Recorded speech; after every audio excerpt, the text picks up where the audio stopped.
je vais démarrer donc la présentation. Donc, bienvenue encore une nouvelle fois donc, sur ce webinaire destiné à l'accompagnement des étudiants 10 sur les campus CESI. Alors, donc, au niveau du sommaire, donc, une rapide présentation de CESI. Ensuite, donc, comme je vous le disais, donc, Céline Jumel, ici présente, vous présentera l'association des aides du TDAH. Ensuite, seront présentées donc la prise en compte des situations de handicap et l'accompagnement des étudiants 10 sur nos campus par Maïtedia.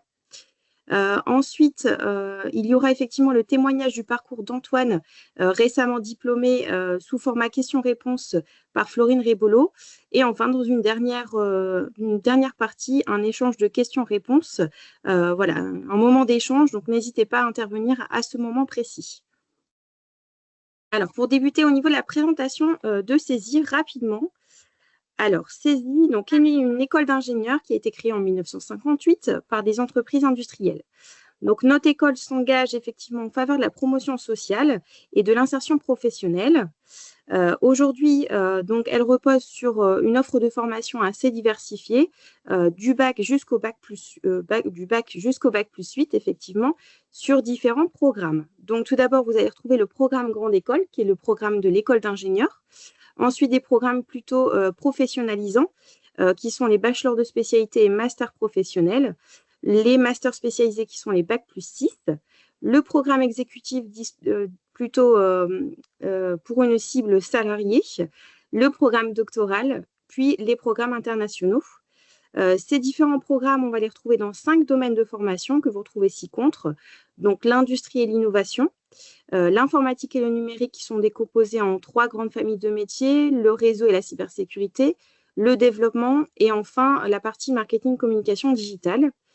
Ensuite, vous allez retrouver la qualité, sécurité, environnement et le développement durable, le bâtiment, travaux publics et le génie civil, et enfin les ressources humaines et le management. Donc aujourd'hui, CESI s'étend sur plus de 25 campus sur tout le territoire français. Cela nous permet notamment d'avoir effectivement une proximité avec nos 8000 entreprises partenaires et d'avoir des professionnels partout en France pour accompagner nos étudiants, mais également de créer des liens forts avec les collectivités territoriales et les écosystèmes locaux. Enfin, donc, cela permet à CESI de dispenser l'ensemble de ces diplômes et de faire des cursus sur mesure et qui sont représentés partout en France. Donc aujourd'hui, CESI en quelques chiffres, c'est donc comme je vous disais 8000 entreprises d'accueil pour nos étudiants, 1500 collaborateurs qui travaillent dans ce réseau de proximité. L'année dernière, nous avons diplômé 8400 étudiants et ça représente aujourd'hui 110 000 alumni sur tout le territoire français. Alors, je vais laisser effectivement la parole à Céline Jumel, présidente de l'association Les Aides du TDAH. Merci Chloé.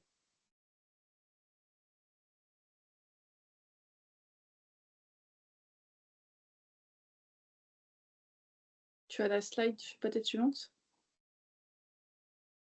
Alors, est-ce que vous voyez la slide? Oui, c'est bon Chloé. Oui, c'est bon? Ouais. Alors, donc, je m'appelle Céline Jumel, je suis présidente de l'association Les Aides du TDAH, ingénieure également et dyspraxique, d'où mon intervention aujourd'hui. Donc, l'association est née en avril 2023. On rassemble sur l'ensemble des Hauts-de-France aujourd'hui 140 familles. Notre projet associatif s'articule autour de 3 axes, donc le soutien des familles dans le parcours de soins et aussi toute la partie information des familles sur les troubles du neurodéveloppement, donc qu'on appelle les TDN, tous les troubles 10, les troubles TDAH et les troubles TSA, donc TSA, troubles du syndrome autistique. On travaille aussi pour l'inclusion des enfants, des adolescents et adultes en milieu scolaire, également les étudiants avec Cap Emploi. Voilà, et on travaille également en étroite collaboration avec la MDPH pour l'obtention de la RQTH. On en parlera un peu plus tard, peut-être pour certains. Slide suivante.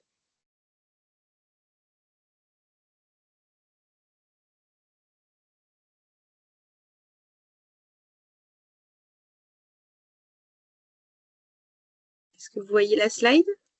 Non. Non, ça a du mal à arriver.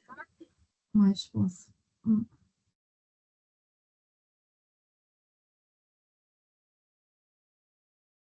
Alors, le temps qu'elle arrive, voilà. C'est bon. Elle arrive. Alors, dans les troubles du neurodéveloppement, on retrouve tout ce qui est troubles du langage, dyslexie avec l'inversion des lettres, dysorthographie avec les difficultés de mémorisation des règles de grammaire et de conjugaison, la dysphasie, on retrouve dans les troubles praxiques tout ce qui est dyspraxie avec une sous-catégorie qui est la dysgraphie, difficulté à l'écriture. La dyspraxie, on est plutôt sur des difficultés, notamment en mathématiques. Chez vos étudiants, il y en a certains avec des difficultés de la représentation spatiale, etc. Des troubles de la planification aussi. Dans les troubles liés aux mathématiques, on retrouve également tout ce qui est dyscalculie. Alors là, c'est plutôt calcul mental, mémorisation des chiffres, etc. Et ensuite, on a une dernière catégorie qui est liée aux troubles attentionnels, donc on appelle le TDAH, trouble déficitaire de l'attention avec ou sans hyperactivité, qui rassemble 3 sous-catégories, l'impulsivité, l'hyperactivité et l'attention. Voilà.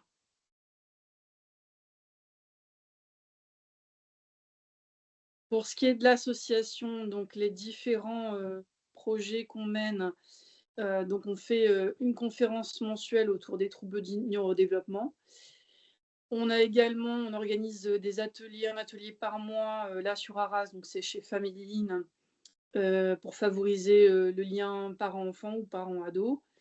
On propose pour chaque famille qui a besoin d'informations à tête de 30 minutes avec un des membres du bureau associatif. On organise également le samedi après-midi pour les gens qui travaillent sur rendez-vous des cafés info. On fait également des sensibilisations dans différents établissements scolaires. Je vais intervenir prochainement auprès de l'ensemble de Baudimont Arras. Éventuellement le CESI, on en parlera plus tard. Je fais de la sensibilisation en milieu professionnel puisque c'est important pour les étudiants apprenants que leurs troubles puissent être pris en compte dans le milieu du travail. Voilà, donc on fait une sensibilisation sur ça. On accompagne les familles dans les dossiers MDPH, dans la demande de RQTH, la reconnaissance en qualité de travailleur handicapé, et sur la mise en place des aménagements si nécessaire pour faciliter l'inclusion en milieu professionnel et en milieu scolaire, bien évidemment. Voilà.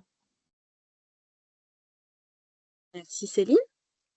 Merci Céline, en tout cas, pour cette présentation. C'est important, en fait, pour nous d'avoir un travail en conjointement avec des associations telles que celle de Céline.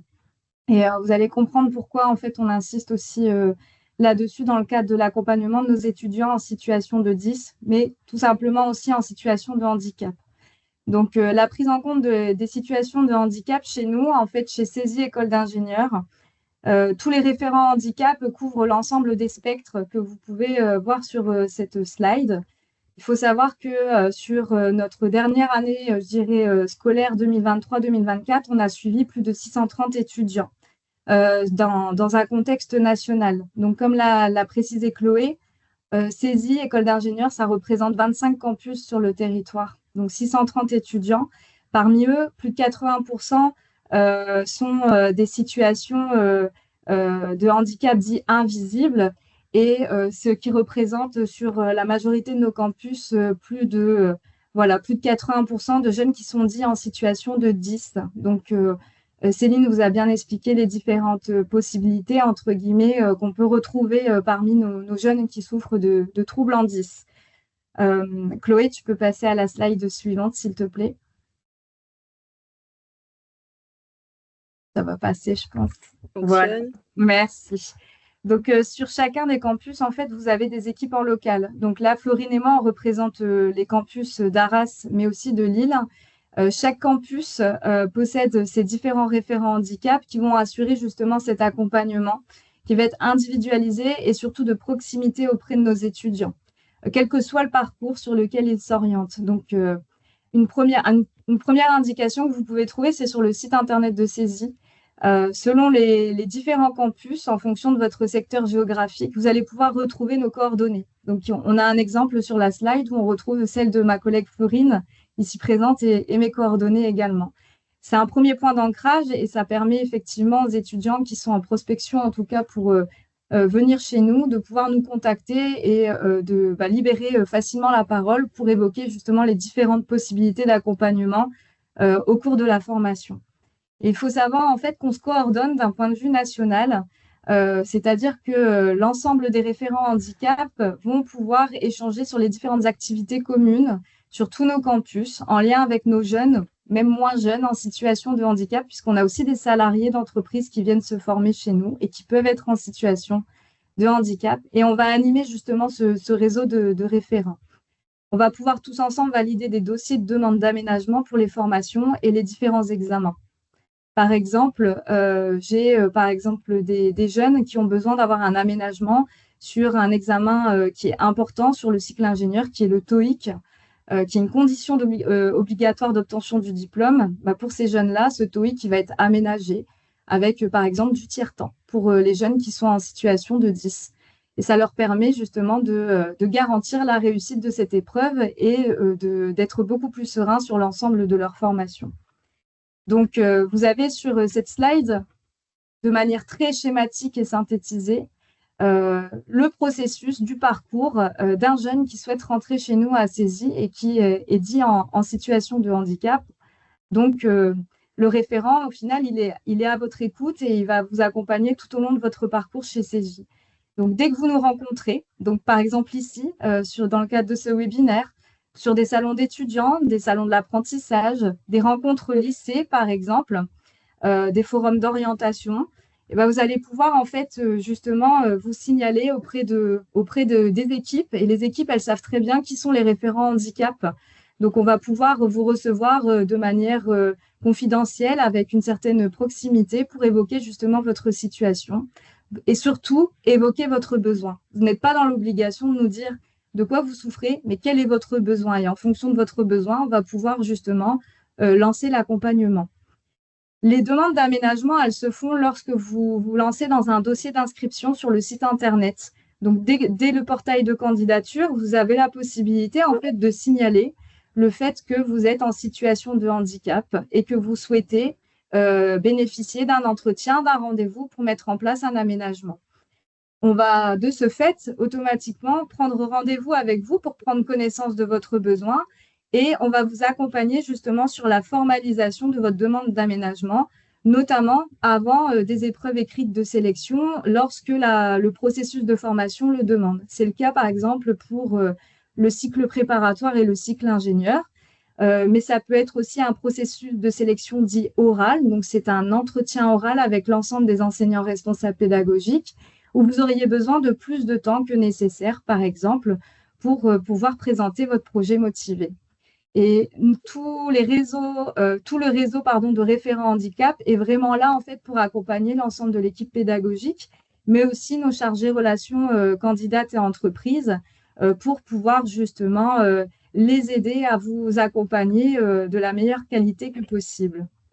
Au cours de la formation, lorsque vous êtes rentré chez nous et activement,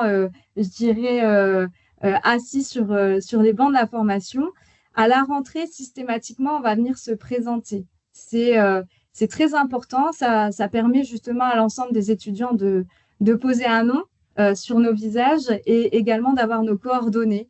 On va pouvoir ainsi accompagner l'étudiant ou l'étudiante dans la formalisation justement de sa demande d'aménagement si ça n'a pas été fait justement au préalable, soit lors du dossier d'inscription, soit pendant les épreuves de sélection, ou même si on n'a pas eu l'occasion de le rencontrer sur des événements, des temps forts d'école, par exemple salons, rencontres ou webinaires. Et puis, lors du processus de formation, on va garantir ce qu'on appelle un suivi pédagogique un peu plus renforcé, puisqu'on va accompagner l'équipe pédagogique et on va veiller à ce que l'aménagement qui aura été mis en place pour l'étudiant ou l'étudiante fonctionne bien, en fait. Tout simplement, on va veiller effectivement que notre étudiant ou notre étudiante se sente dans les meilleures conditions de réussite que possible. Et s'il faut faire évoluer l'aménagement, pas de souci, on reprend rendez-vous et on resoumet le dossier auprès d'une commission nationale qui va pouvoir étudier sur un bilan factuel. C'est par exemple un bilan d'un médecin agréé par la maison départementale pour les travailleurs en situation de handicap ou pour les personnes handicapées, Ça peut être un bilan orthophoniste, notamment pour ceux qui souffrent des troubles en 10. Voilà, sur des bilans factuels et reconnus par des médecins agréés, où on va pouvoir faire évoluer justement la demande d'aménagement pour le parcours de formation. Et lors de la phase de diplomation, à chaque temps de formation, en fait, tous les dossiers de chacun de nos jeunes passent au travers des mains d'un jury pour vérifier effectivement que l'ensemble des unités d'enseignement ont été validées. Nous, notre rôle, c'est qu'on est garant en fait du respect des aménagements et du suivi pédagogique auprès de la direction des études et auprès du jury d'attribution du diplôme. Donc en fait, on voit qu'au travers de l'ensemble du processus, on accompagne vraiment et on est à l'écoute de l'ensemble de nos étudiants qui sont dits en situation de handicap et notamment ceux qui sont en trouble en 10. Chloé, est-ce que tu peux passer à la diapo suivante, s'il te plaît? Voilà, donc si vous avez besoin de prendre rendez-vous avec nous ou nous contacter pour quelques questions que ce soit, donc Florine et moi, en fait, on représente les campus de Lille et d'Arras, mais vous voyez que il y a une adresse internet, en fait, une adresse mail qui reroute directement sur notre boîte mail personnelle pour chacun des campus. Donc, si vous êtes situé à Angoulême, n'hésitez pas, c'est la première adresse qui apparaît à l'écran. Mais voilà, donc on a 25 adresses pour les 25 campus qui sont sur notre territoire. Donc, c'est refhandicap le nom de la ville du campus @cesi.fr.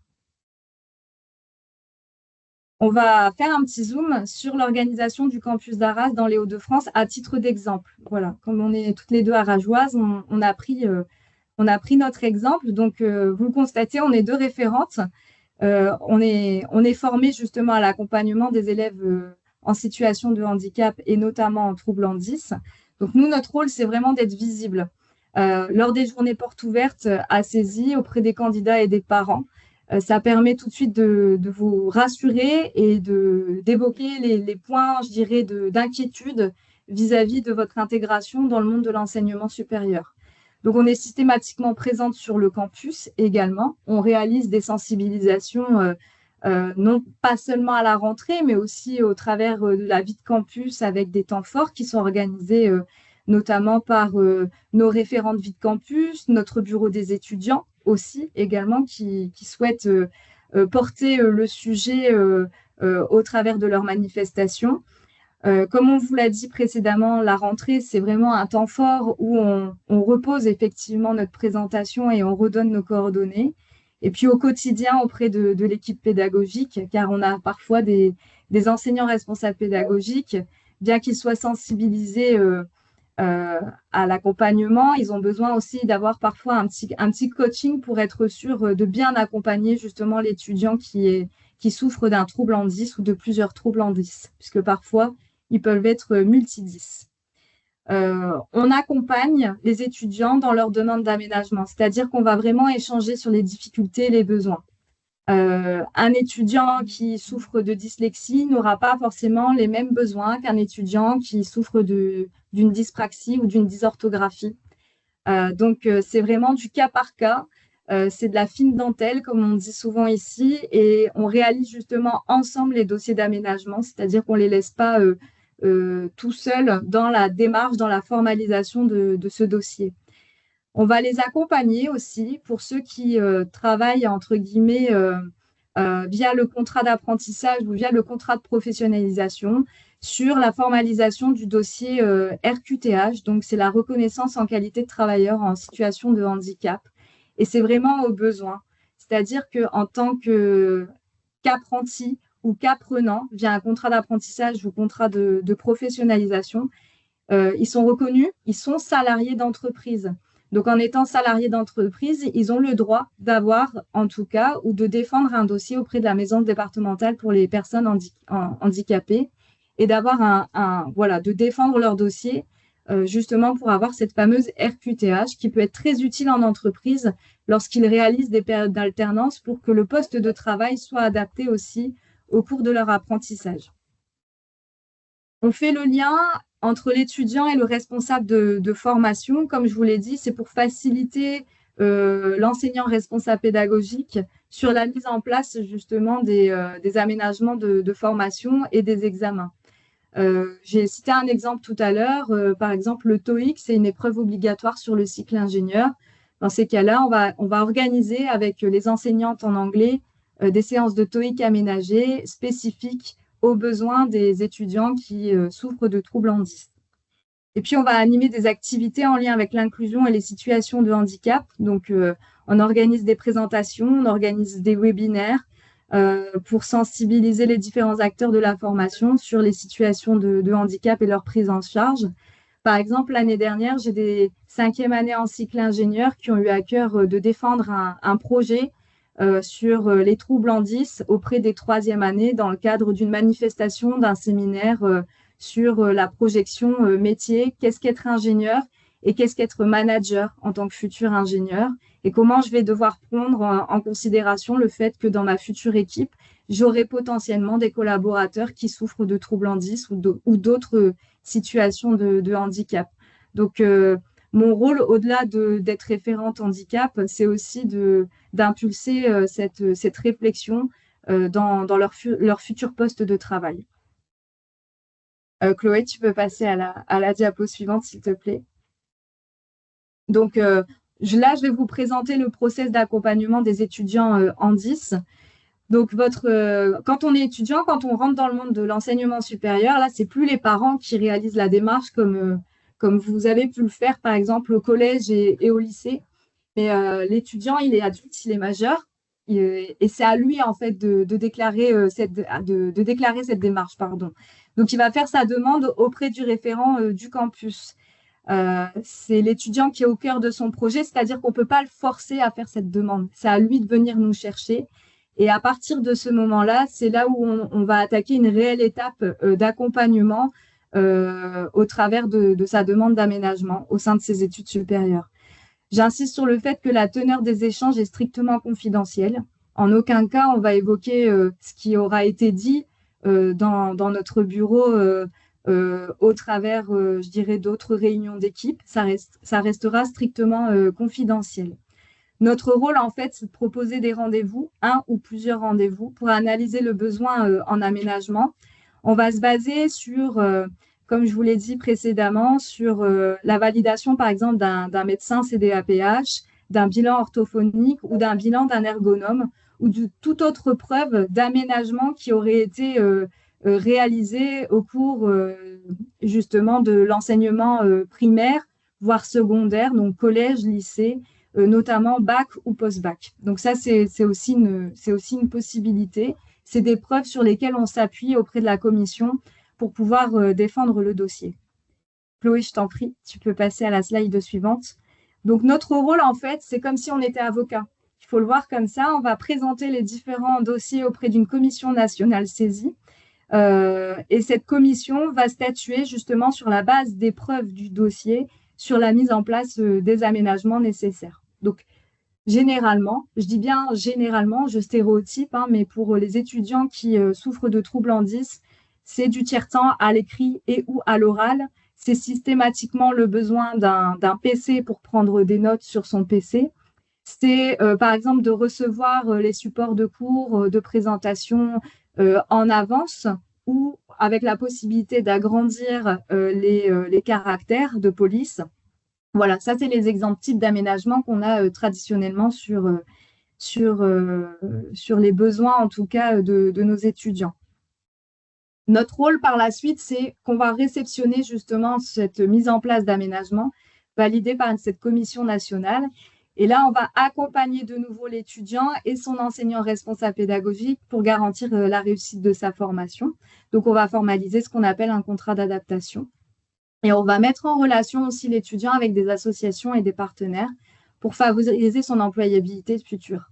Pourquoi? Parce qu'on a aussi des étudiants qui ne font pas forcément de contrat d'apprentissage ou contrat de professionnalisation, mais qui vont devoir rechercher des stages en entreprise. Et c'est pas simple de trouver un stage en entreprise et c'est pas simple pour eux d'assumer le fait qu'ils souffrent d'un trouble en 10, par exemple. Donc, j'ai des associations avec Florine, par exemple, avec lesquelles on travaille, par exemple Tremplin Handicap, Mission Handicap. On travaille également avec Cap Emploi, Capgemini, Job in Life, 100% dynamique. Et là, on a le plaisir justement de rencontrer Céline, qui va faire partie justement de ce scope d'association et qui vont permettre justement d'accompagner nos étudiants aussi à se rassurer pour préparer justement leur future employabilité. L'étudiant et son enseignant responsable pédagogique, ils échangent effectivement sur les objectifs d'apprentissage de manière semestrielle et au besoin. C'est-à-dire que normalement, dans notre processus, c'est une fois par semestre, on a un entretien individuel avec un étudiant.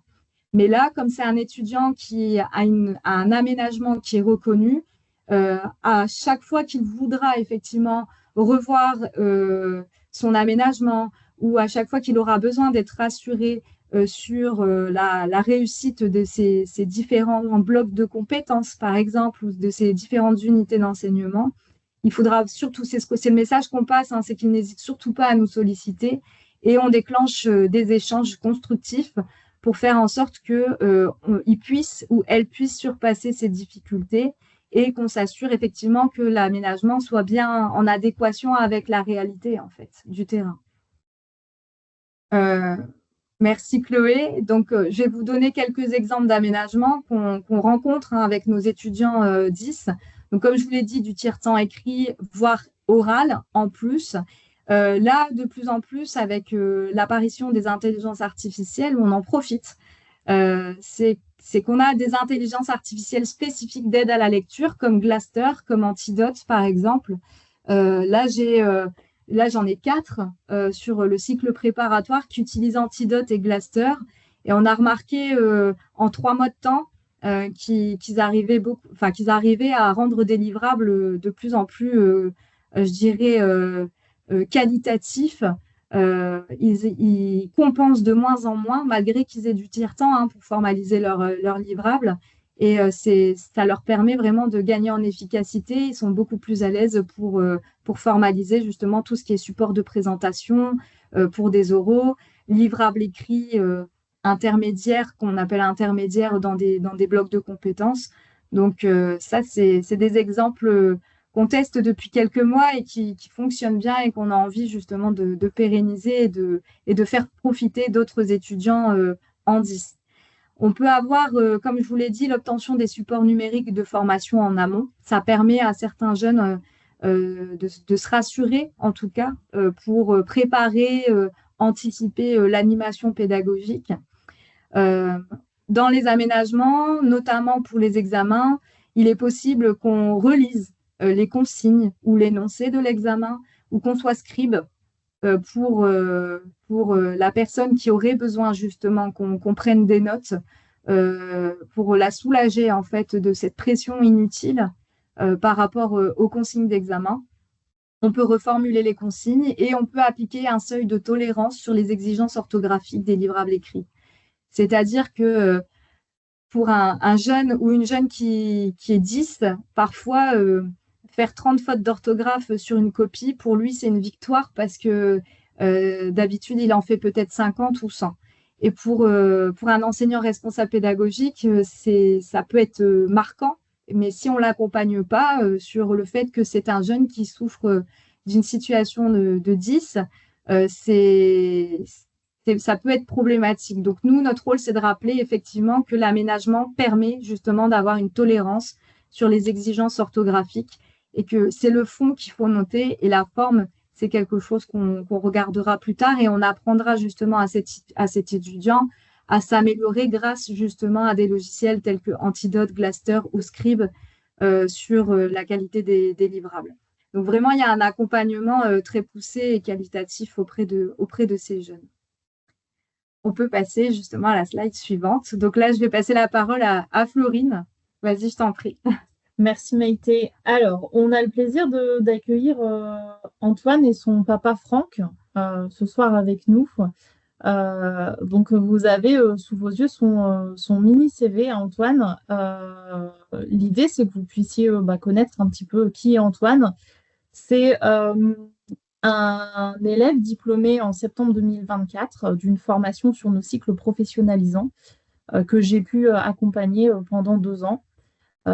L'idée, c'est qu'on puisse faire un petit jeu de questions-réponses pour que vous puissiez connaître son parcours, quelles ont été aussi ses difficultés, ses questions, ses interrogations, quels ont été aussi les succès, parce que finalement, si je vous dis qu'il est diplômé, c'est que ça s'est quand même fini par un beau succès.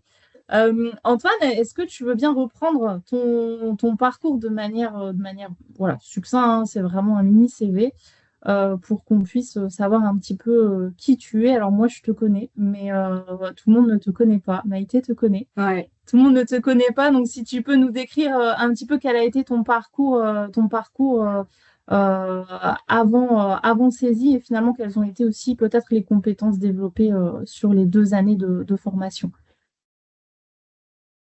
Alors, Antoine, ton micro, il faut que tu l'allumes. Il est coupé.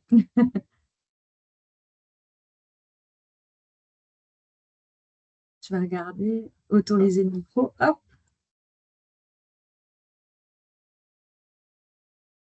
Vas-y, tu peux allumer le micro, Antoine? T'as réussi? Je vais regarder. Voilà, ça devrait être mieux là. Ah, voilà, super. On Voilà. t'entend bien. Alors, Antoine Filmotte, 22 ans. Donc, j'ai commencé après le collège par un BEPME gros œuvres, donc réalisation de gros œuvres. Ensuite, par un bac pro. Par la suite, j'ai fait un brevet professionnel maçon. Et par la suite, un titre pro, donc au saisie, responsable de chantier dans le BTP. Donc, j'ai fait un apprentissage sur les 2 ans au saisie. Donc, mes compétences ont été appris à l'école et en entreprise. Donc, préparation des chantiers, suivi administratif et financier des chantiers, suivre l'exécution des chantiers, donc sécurité, qualité, environnement, encadrer les équipes et la technique aux œuvres. Donc, mes centres d'intérêt sont aussi tir sportif. Donc, j'ai aussi un diplôme d'entraîneur de tir à côté. Voilà. Super, merci, merci Antoine. Moi, je voulais juste te poser une question. Est-ce que Maïté a dit des bêtises ou pas sur l'accompagnement? Tu as le droit de tout lui dire, hein. Elle ne Non, va pas t'en vouloir. non. Est-ce que tu trouves que ça a été plutôt fidèle à ce que toi, tu as pu vivre en termes d'accompagnement et de suivi? Oui, bah, c'est exactement ce que j'ai eu. C'est Elle n'a pas menti. non. Ah bah, j'ai pas menti. Voilà. Ok, super. Si on revient un petit peu en amont, même si on remonte un peu le temps, il y a 3 ans, on s'est rencontrés notamment lors d'une journée portes ouvertes. C'était quoi tes inquiétudes à l'époque, Antoine, quand tu Ouais, prospectais, quand tu te renseignais, voilà, quelles étaient tes interrogations? alors, mes inquiétudes, c'était de savoir si déjà j'allais y arriver, Hmm. savoir si j'allais savoir suivre mes cours et aussi savoir si j'allais être accompagné. Donc c'était ça la plupart des inquiétudes que j'avais. Après, je savais que ça allait aller, tout ça te croit en soi, donc voilà. Ça marche. Comment on a pu, ou en tout cas, comment tu as pu avoir les réponses à tes questions et qu'est-ce qui a fait, enfin, qu'est-ce qui t'a rassuré et qui t'a fait t'inscrire, candidater et aller jusqu'au bout, jusqu'à la journée de rentrée, en fait? Bah, la journée porte ouverte, déjà, ça a été très bien expliqué, donc tous les accompagnements à avoir, tout ça. Mhm. Donc de là, je me suis dit: «Bah, pourquoi pas essayer?» Ensuite, une fois arrivé à l'école, tout de suite, on a été pris un rendez-vous. Donc tout de suite, ça a été, ça a été mis en marche, on va dire et bah, l'accompagnement s'est suivi sur les 2 ans, du coup. Ok. Comment tu as fait pour rencontrer ton référent handicap sur le campus d'Arras? Alors c'est la pilote de formation, donc Florine, qui m'a présenté Maïté. Ouais. Du coup, on a pris un rendez-vous et 2 jours après le début des cours, j'ai tout de suite eu un rendez-vous avec Maïté, pour savoir de mon point de vue ce que j'allais avoir besoin, de ce que ouais, de ce que j'allais avoir besoin et ce qui allait peut-être être mis en place, donc Mhm. essayer de mettre en place. Donc, Alors, si je reviens sur ton cas à toi particulier, te concernant, qu'est-ce que tu souhaitais mettre en place comme aménagement dans le cadre de ta formation? moi, dans le cadre de ma formation, c'était du tiers-temps à Mhm. l'écrit, bon, aussi à l'oral, donc du tiers-temps à l'écrit, à l'oral et l'ordinateur. Mais ça, de toute façon, dans ma promo, tout le monde l'avait. Pour suivre les cours, on doit avoir l'ordinateur, donc ça, je l'avais d'office. Mhm. Donc c'est beaucoup, ouais, c'était du tiers-temps. Ok, ça marche. Donc la rentrée s'est passée, tu as rencontré Maïté, tu as énoncé tes besoins en termes d'aménagement. Ensuite, alors Maïté a traité ton dossier hein, avec la constitution du dossier plus des preuves, a défendu ton dossier. La commission nationale s'est réunie. Tu as eu la validation de tes aménagements et ensuite c'était parti. Alors voilà, tout ça se fait progressivement, mais c'était parti pour 2 ans de formation pour toi. Est-ce que tu as rencontré pendant ces 2 années des difficultés? Alors, les aménagements ont été validés, mais est-ce que tu as eu des difficultés particulières sur ces 2 années de formation saisie? Alors quelques petites difficultés, mais c'est surtout par de l'incompréhension des formateurs moi c'est de la dyslexie, donc sur la dyslexie. Mhm. Après, pas hésiter à le dire à son référent. Donc moi, c'est ce que j'ai fait, donc référent handicap ou alors au pilote de formation. Mhm. Après, eux vont savoir, bien, gérer avec les formateurs, leur expliquer et après, dire aux formateurs ce que vous avez besoin. Donc là-dessus, il y a pas après, peu de problème, tout s'est bien passé par la suite. Donc, tu insistes sur la partie communication, en fait. Oui, Sur tout ce que tu dis là, pour toi, ça a quand même été la clé pour pouvoir lever les difficultés et les blocages. Et si on regarde du côté de ta promotion, parce que tu n'étais pas tout seul, hein, tu faisais bon, partie d'une promotion. Comment ça s'est passé avec tes collègues de promotion? C'est important. Alors, la vie de la promotion, l'ambiance de promotion, elle est quand même super importante sur tous les campus. Si on revient sur ton cas personnel, comment ça s'est passé avec tes collègues de donc promo? avec mes collègues de promo, moi, ça a été, hein, donc je me suis présenté. Moi, je l'ai préféré le dire tout de suite à ma promo. Au moins, ils le savaient et après, on s'est toujours accompagnés. Quand on savait pas, je leur donnais un coup de main. Quand je savais pas, ils me donnaient un coup de main. Mhm. Donc, il y avait une bonne ambiance et on savait je savais demander à l'aide, entre guillemets, à mes collègues de promo pour qu'ils me donnent un coup de main sur certains exercices. Ok, même technique, même conseil. Finalement, la communication, c'est ce qui Oui, était la clé, en tout cas, pour que ça se passe bien, aussi bien avec les équipes pédagogiques, les intervenants, les responsables de formation, mais aussi bien avec tes collègues de promo. oui, Ok.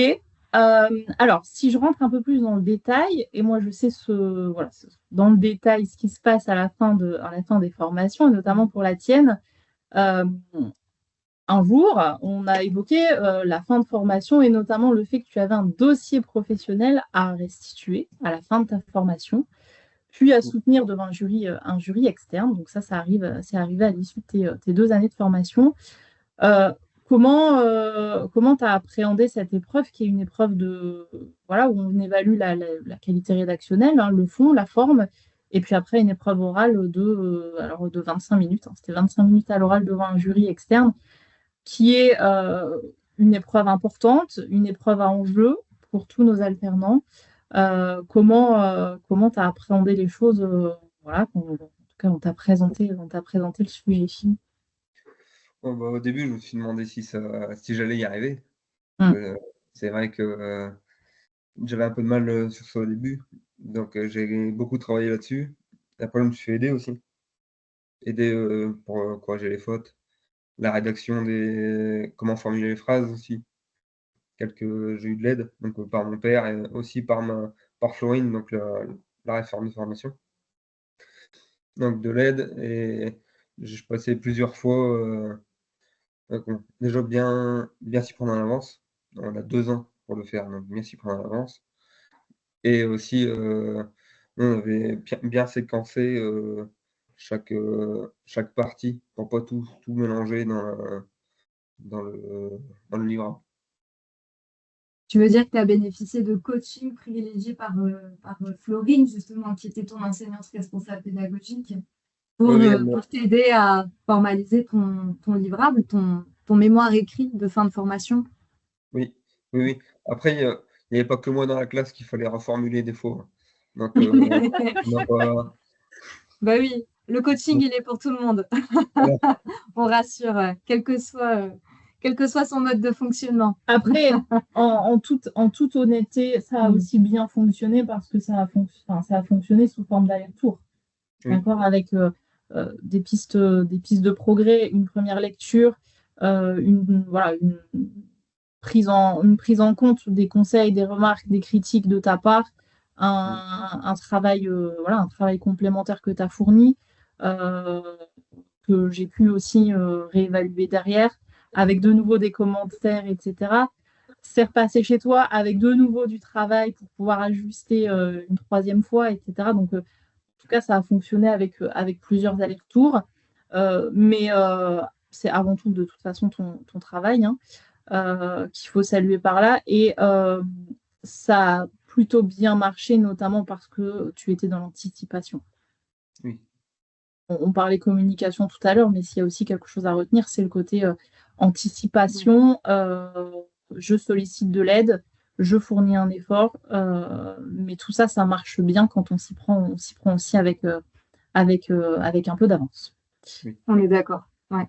Si on arrive à la fin de ton parcours de formation, Antoine, qui est en fait récent, parce que de mémoire, vos jurys, c'était les premiers, donc c'était c'était le 12 juillet, Oui. exactement. Comment s'est passée la fin de ta formation? Dis-nous tout. Bon, la formation s'est très bien passée. Je suis passé devant le jury, donc à l'oral avec mon livrable et un PowerPoint à côté pour passer à l'oral, Mhm. 25 minutes. J'ai présenté mon projet et je suis resté dans les temps parce qu'à l'entraînement, j'étais beaucoup trop long. Donc j'ai réussi à recadrer et être dans les temps. Tout s'est très bien passé. Les jurys avaient des bonnes questions, puis nous mettaient à l'aise. Donc non, c'est très bien passé et j'ai eu mon diplôme, donc ça veut dire que je pense que ça a été. Ça veut dire que tu as tout validé, à la Mhm. fois les blocs de compétences et l'épreuve finale sur laquelle il y a un petit peu, voilà, un peu d'enjeu, un peu plus de pression aussi pour vous. Mais en tout cas, avec du travail, de l'anticipation et puis bah, la communication que tu as pu mettre pendant les 2 années, en tout cas, ça s'est très bien fini, fini pour toi, vu que tu es maintenant diplômé et que tu as ton titre professionnel. Et je voulais encore te féliciter pour ça, je te l'ai déjà dit, mais voilà, officiellement encore devant du monde, maintenant je te le redis. Bravo pour tes efforts, c'est toi qui as fourni les efforts. Alors nous, on est là pour aider, on est là pour conseiller, on est là pour accompagner, mais c'est toi aussi qui a fait le travail, c'est toi qui as fait les efforts, c'est toi qui as utilisé les bonnes clés, les bonnes astuces au bon moment pour pouvoir bah, progresser tout au long de ces 2 années et puis réussir cette épreuve finale et puis aller décrocher ton diplôme. Donc, devant du monde, encore une fois, je voulais te féliciter pour ton beau parcours, Antoine. Merci. Je vais te laisser je vais te laisser le mot de la fin. Si tu avais des conseils à donner à des futurs étudiants CCI,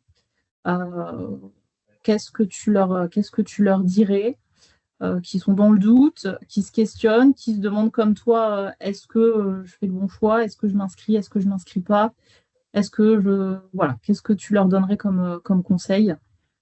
Alors, je donne mon conseil déjà de croire en soi parce que c'est important et surtout si on a un problème, ne pas hésiter à demander de l'aide. Mm. Hésiter à demander de l'aide, donc toujours dans la communication. Et oui, c'est les deux grands conseils que je pourrais donner, parce que j'ai eu besoin. Donc, voilà. Ok, super.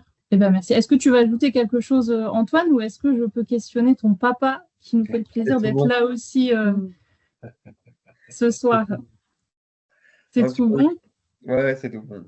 Super. Alors, Franck, merci d'accompagner Antoine ce soir. Je sais qu'on a on a pu échanger avant, on a échangé pendant, on échange maintenant après.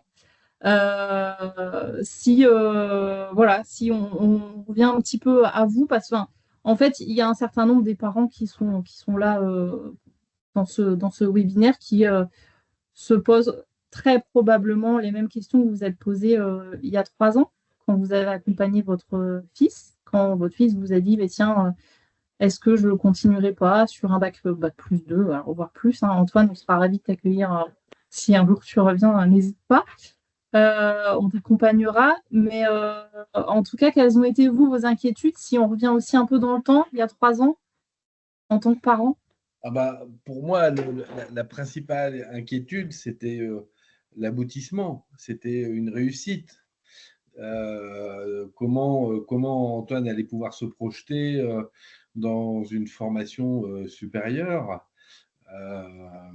Quand on connaît le parcours aujourd'hui d'une personne en situation de handicap et notamment souffrant de troubles 10, l'accompagnement dans la scolarité est parfois très très complexe et, et tous les établissements scolaires ne jouent pas le jeu parce qu'ils ont soit pas les moyens, soit pas l'ambition. On ne va pas rentrer dans le détail, mais sur le fond, moi, ma principale interrogation, c'était d'accord, on va l'accompagner, mais on refuse un constat d'échec ou une direction qui prendrait cet échec, quoi. Donc, l'idée, c'était pour lui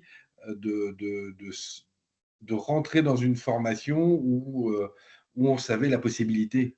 C'était ça moi, mon interrogation. Après, on est très clair dans la famille, on en parle aussi assez souvent.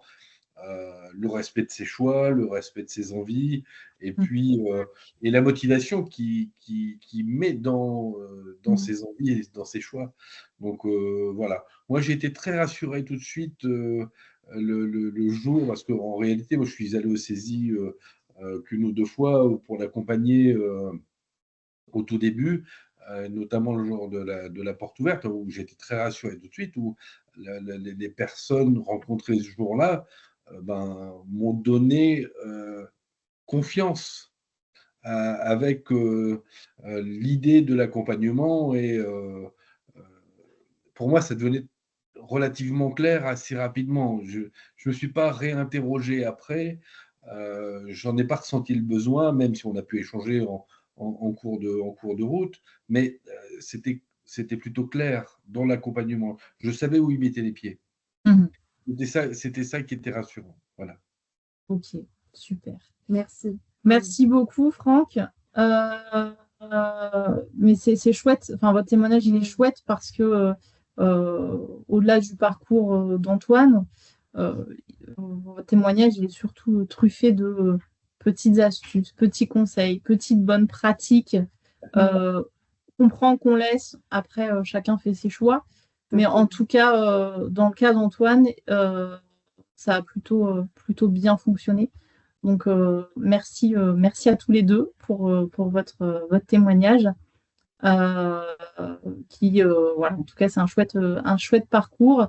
Merci aussi de votre sincérité aussi sur voilà, les accompagnements, sur le vécu. Alors, c'est un petit bout de ton parcours, Antoine. Tu t'es aussi un peu livré, mais voilà, je voulais vraiment vous remercier. Alors, voilà, nous voulons, hein, je parle collectivement, hein, vous remercier tous les deux de ce témoignage et de cette belle histoire, en fait, qui peut servir d'exemple pour les parents, pour les futurs étudiants saisis qui sont dans ce webinaire ce soir. Merci encore à tous les deux. Merci.